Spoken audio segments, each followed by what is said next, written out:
ganha o coração de uma criança aquele que chega primeiro. Porque a criança, ela é um papel em branco, né? Ela vai crescer de acordo com o que ela recebe. Então a gente é o que recebemos quando criança. Então, quando eu era criança, eu tinha que ajudar o meu pai. O meu pai era um cadeirante com dificuldades com as mãos e ele tinha um bar. Eu presenciei homicídios, eu presenciei violências, eu tive segurando nas minhas mãos quando criança drogas, armamentos pesados, né, por conta desse bar. Tudo aquilo que uma criança não deveria fazer, né? Nesse contexto eu participei ali de uma certa forma, achando que aquilo era normal. E isso até os 11 anos de idade. Eu tinha muito medo na época, eu tinha muita dificuldade de aprendizado. Isso, de certa forma, causou alguns traumas. A ideia de que eu seria um caso perdido. Eu estava destinado, antes de eu mudar, antes de eu conhecer um outro lado, de ter uma outra perspectiva de mundo, a realidade é que eu ia perpetuar, eu ia dar continuidade àqueles atos de violência, de drogadição, né? Mas até que eu tive uma oportunidade e isso tudo mudou. A minha mãe foi muito importante nesse processo quando criança, porque era aquela mãe extremamente preocupada, com medo de eu me envolver, de eu seguir a vida dos meus amigos, de algumas pessoas da minha família que já eram envolvidas também. Eu lembro dela me pegar na mão, né, com 5, 6 anos de idade, e me levar em alguns lugares para mostrar a realidade nua e crua e dizer assim, olha, é isso que você quer para sua vida? E hoje eu fico pensando, como que uma criança com 5, 6 anos ele quer aquilo para a vida ou está pensando em querer aquilo para a vida? Fica claro o medo, o pavor da minha mãe de eu me perder. Aos 11 anos de idade eu perdi meu pai e aí foi exatamente nesse ano que houve uma virada de chave, porque eu vivia e convivia por conta do botequim com grupos armados, era tráfico de drogas, era violência. Então imagina uma criança dentro desse cenário, né?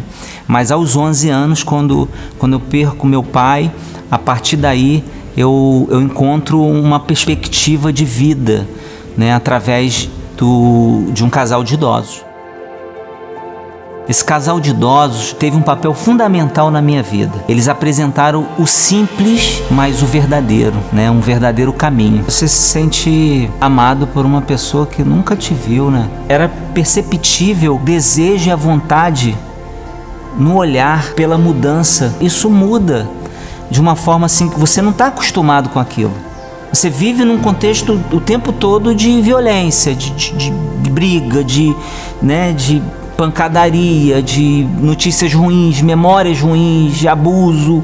E aí de repente você se vê num ambiente de amor, cara. Então você se vê num ambiente onde a pessoa olha olho no olho, ela senta no chão contigo e ela olha olho no olho, sabe? E ela te ouve, ela te escuta, ela te respeita.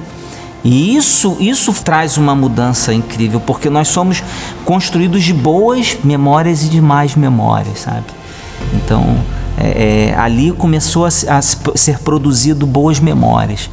E aquelas boas memórias que foram sendo produzidas ali me deram a chance de comparar, cara. Me deram a chance de comparar o que é bom e o que é ruim. Porque às vezes você vive só num contexto do que é ruim. E você não te apresentam o que é bom.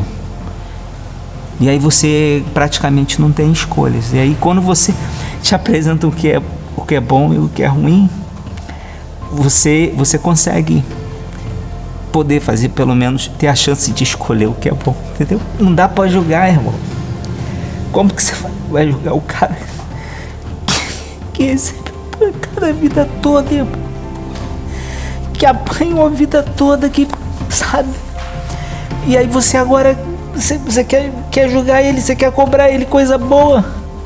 Se ele não conhece o que é bom, cara, o que é bondade, entendeu? O papel desse casal foi me apresentar o que era bom. Cara, quando você experimenta o que é bom, Pô, cara, você não consegue ficar quieto. Você sente uma necessidade, você não consegue dormir mais guardando aquilo pra você. Você precisa passar adiante. Então, a partir dali, surge o SOS Reviver, porque com 16 anos a gente começa então a montar uma rádio comunitária. Na época não tinha internet, então a rádio ela servia como ponte para as pessoas que precisavam e as pessoas que poderiam ajudar, sabe? E potencializar isso. Aí a partir daí a gente começa então a iniciar esse trabalho. Em 2001 a gente fundou o Instituto e de lá para cá a gente vem trazendo isso. Vem quebrando ciclos de pobreza e vícios e oportunizando perspectiva de vida melhor. A importância do SOS, né, na vida das crianças é esse amor que essas crianças não têm, né? Então eu tenho criança aqui que chega aqui e não quer ir embora. Tia, você pode me adotar? As crianças chegam aqui destruídas, totalmente, sabe, destruídas nas suas emoções, sabe, nos seus sonhos, perderam totalmente a esperança, chegam manifestando através da rebeldia todas essas dores que eles sentem, e algumas chegam com droga no bolso, casos da gente pegar a droga e jogar no vaso da descarga, sabe? Então são situações daí para pior, sabe? Segundo a OMS, uma vez que se experimenta o crack, 90% dessas pessoas se tornam dependentes químicas do crack. Então a gente precisa tomar medidas imediatas de prevenção, né? Antes que essa criança, esse adolescente experimente pela primeira vez o crack. E aí, por conta disso, nós inauguramos o projeto começando com o esporte, que é uma ferramenta maravilhosa de transformação. E aí, a partir daí, a gente começou a colocar outras oficinas. Hoje são 8 oficinas em contraturno escolar. A gente tem judô, futebol,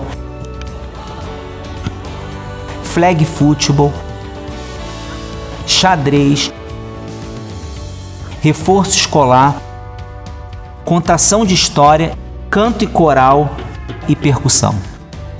Então a maior lição que eu tive durante todos esses anos aqui e que permanece, né, até hoje, é que quanto mais você entrega, mais você dá, mais você recebe.